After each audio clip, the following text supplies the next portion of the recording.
Guys, mo din ni among bag. Daghan ni ako bag. Nag-ready na jud ang inahan. Kaya ipagdalim ko. Kinaakoy bata. Ano siya? Ako sa akong ano. Ano siya? Isa. Ano yung rag towel. Over fever. Para iyang beads. O sa spray. Kung ano yung documents na importante sa tayo. Ang uban, like birth certificate. Kuha na lang. Okay. Puhon. Makalukat naman sa balik.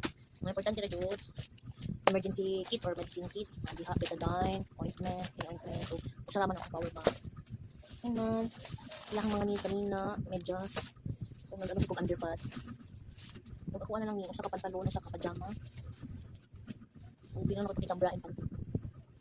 Kung gidaghan lang gid t-shirt tulo. Kung short po. Kung also, gihapon pang kato. Mga pajama pang bulo. Tualya, habol, o kulambo. Kung may jasad na ko. Kung ni. Sa iya. And of course, yung kalimut, ang napkin nacho dyan.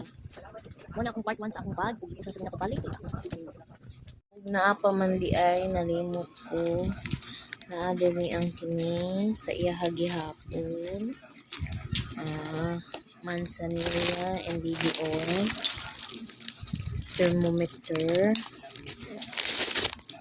And para sa lunggan. And naasad ni kanang murag gamay na scissor. Ay, scissor ganun.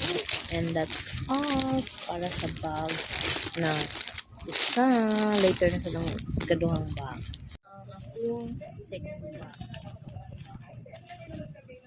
Ini siya kay cotton and then mask.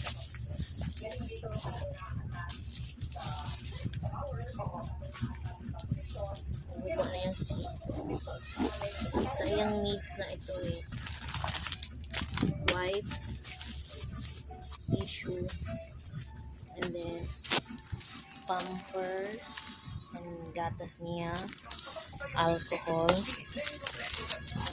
and mga sticker na para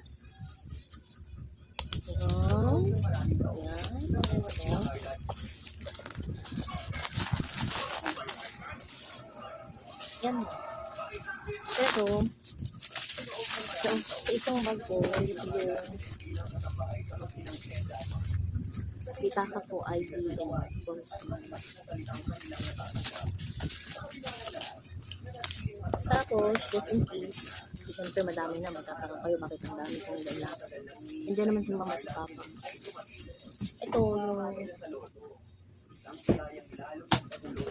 lagayan to ng mga foods ko. Hindi pa ko nakakabili, pero nang naman, konti, hindi ko pa narap. Ito meron itong gas.